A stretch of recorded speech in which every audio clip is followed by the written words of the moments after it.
Now, breaking news from KCTV 5 News. And that breaking news right now, you are looking live at the area of College and Schweitzer, a little bit closer to Neiman, College and Neiman, where a fire broke out at a luxury apartment complex that's under construction. Now, to the left side of your screen there, that is that luxury apartment complex. A number of those buildings, a number of those apartment homes were under construction, but you can see that some of them look like they are pretty close to completion. So that is where the fire started. If you are just joining us right here on KCTV 5, we can tell you that a apartment complex, a fire broke out there. We don't know the cause at this point. It happened around 3:30, and the flames quickly spread to nearby homes. Near the area of College and Schweitzer, also near Neiman and Schweitzer, if you're familiar with that neighborhood.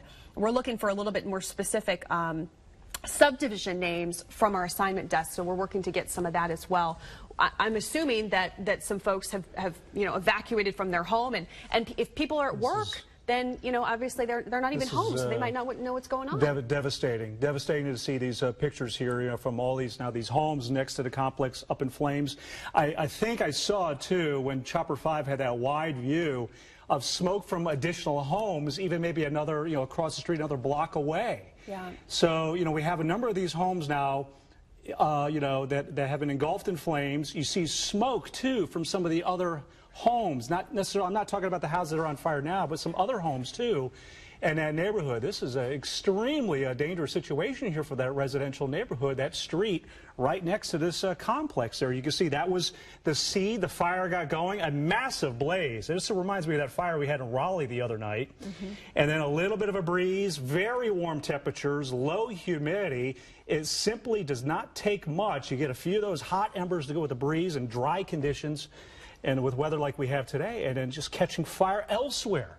That is an amazing challenge for those firefighters with protecting homes, preventing more fires, getting the fire out. Getting the first fire out, that's right. The big priority, but then when it spreads, there's not a lot you can do. And you can see there's additional parts of that complex now fully engulfed in flames. The more completed portions. The more completed portion here. Yeah. So, I mean, that thing's got a long ways to go right now. Spreading. You can see one part of it completely destroyed. The other half of it now is on fire. There, look at the homes, and you even see a little smoke. See that across the street? See that one house? Yep. With a little smoke? So that looks like now it has jumped. So there's one block, so one part of the street, both sides of the street there, and then it looks like it has spread again to another home on, I would say, probably, a quarter mile from where that is. Okay, so it looks like here we have some either homeowners or firefighters on the ground there, so they have just figured out that another home has caught fire. And this, again, is probably about a quarter mile from the actual start of the fire at the apartment complex. So we have,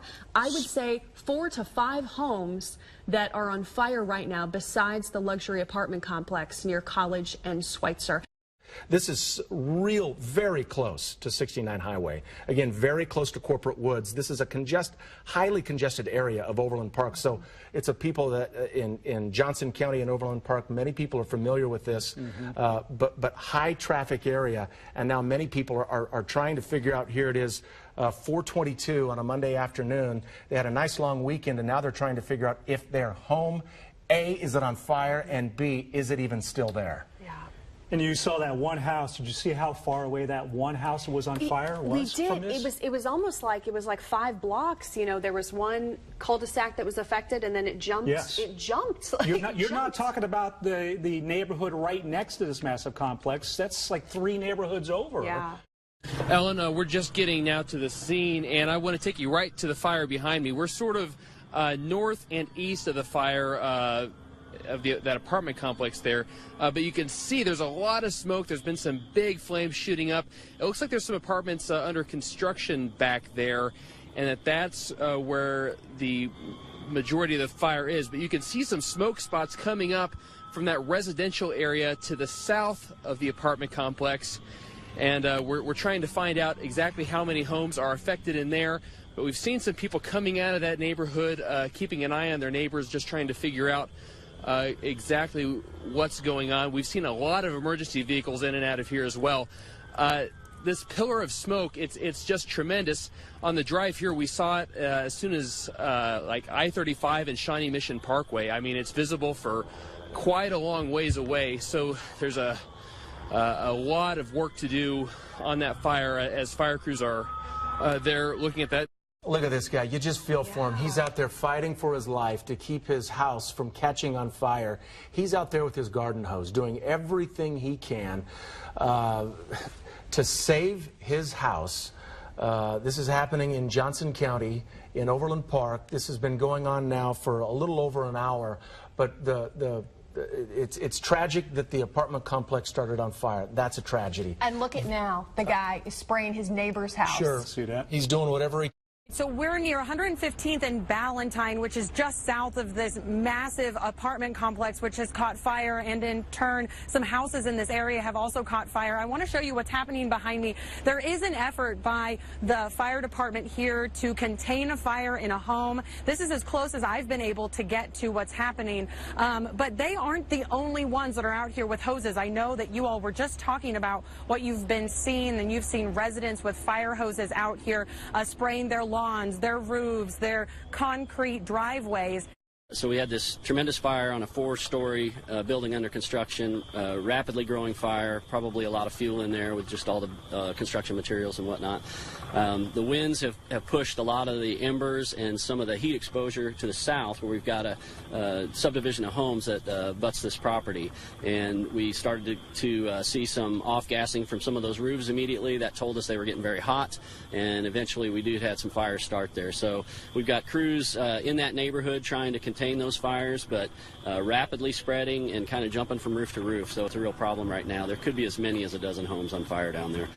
Kind of two things are going on. One is basically just offensive triage. I mean, we're sending crews where we see fire as quick as we can, thinking ahead, trying to get ahead of things and protect other exposures so that they don't become part of the problem. And then behind the scenes, you've got all the command staff that are starting to set up a structure to organize things and to put a structure in place that could command the entire incident. But right now, we're broken into a bunch of smaller incidents. People are commanding them on site. There's been nothing of this magnitude in my tenure here in 10 years, so this is big. So I'll have Josh walk with me here so we can get sort of around the media scene. No one living in these apartments right now. They're just under construction, still finishing up, no occupants yet. Jason says that they're still trying to account for construction workers, anyone who might have been working there, but at this time they don't believe anyone has been injured. They think that everyone is okay, but this is just such a large fire to try to deal with. He says they're still trying to get their arms around it. Yeah, just to give you some context for where we're talking about, I know we've mentioned Schweitzer and College or Neiman and College, but this is the area on Google Maps. If you see here, it's under construction here, so Google Maps isn't updated, but this is that area. Here's College Boulevard, here's Neiman, and the neighborhoods we're talking about, we saw houses on fire blocks and blocks south of where this complex is being built. We're talking about Blue Valley Estates, College Park Estates, I bet even as far as maybe Indian Creek Park Estates. This is I-35 southbound. It's on the left side of your screen. And what's going on is not only is 69 highway backed up, but 35 is an absolute parking lot in Johnson County, Kansas right now. And you can see it's a little hazy. The picture's not the greatest, but you can see it's pretty hazy. And it's southbound I-35 is on the left side of your screen. So that's causing some serious problems there. I-35 southbound. Let's go out live now to one so of we our got him out of the crews. house. Listen in. Another gentleman helped him, put his arm around him, and then I got his chair from his front porch, and we got him across the street. And then over the course of maybe an hour or so, we've been kind of constantly moving over here, just kind of getting him more and more away from the embers. Yeah, we're at 116th Terrace and Neiman Road. It's an absolute traffic nightmare around this area. First message to you, get off the roads if you can. Fire trucks from all over the region are trying to get through. Like I said, 116th Terrace and Neiman. You can see behind me we've got a fire truck with its ladder up trying to put out what appears to be some smoking and a fire on the roofs of some of these homes over here. There are quite a few houses in this neighborhood with the roofs on fire, some worse than others. A lot of people out with their garden hoses trying to douse their roofs to protect their homes homes. If you take a look down the street this way, you see numerous fire trucks here on the ready for more embers that we've seen coming from that apartment building that was under construction that caught fire. We will continue to talk to neighbors here. You can see there are a lot of them out kind of watching what's going on with their dogs, with their families. Many neighbors in the area trying to help each other and douse some of the homes that are in a little bit more danger. They must have just gotten a call because they're honking and actually heading down the road. It appears to handle some more fires. We'll continue to monitor this for you from 116th Terrace and Neiman. Natalie Davis, KCTV 5 News. Yeah, we're at 116th Terrace in Barton, and as you can see behind me, there is a home that was impacted. I spoke to the woman who actually lives inside that home. She said that she was out on the deck in the back of the house. She and her friends were brushing off embers, trying to make sure that their home didn't catch on fire. They went inside to start looking at some of the news coverage that was happening, and then someone came knocking on their door, said, hey, your house is actually on fire right now. So they were able to get out. Like you guys have been saying, there's been a lot of work happening with neighbors. She said neighbors were the ones that were able to come in and help her get her dogs out. There were neighbors that helped her get her cars out. As you can see, that fire is out right now, but she said that it started up at the top and then started to spread. Thankfully, the fire department was able to get some of this knocked out. We have Johnson County out here. Leawood Fire Department is also out here. As we've been saying, there are a lot of different departments that have been coming out, just helping out with this situation. Yep, it's just going to be a concern with that building, just getting access because it's becoming unstable. It looks like as of right now, we got the south side of it that looks like it's burned fairly well, and it's still putting some embers, not as bad as it was, but we still do have a lot of fire and then the smoke pushing towards the south into some of the homes that weren't affected initially. And Mark, can you talk about the help that you're getting from some of the neighboring communities and give us an idea of who else has responded? We've heard Lee Summit, Leawood, Kansas City, Missouri. Can you add to that? I can add a little bit to that. I wasn't just gotten the command bus and checked, and there's units from all the neighboring cities around, as far as Kansas City and Lawrence, I believe. And we're sure appreciative that they're so close to us. I know a lot of people are asking what does 8 alarms mean, and I went and glanced at the board and the command post, and we're looking at about 50 units on the scene, so tremendous amount of resources here to help out.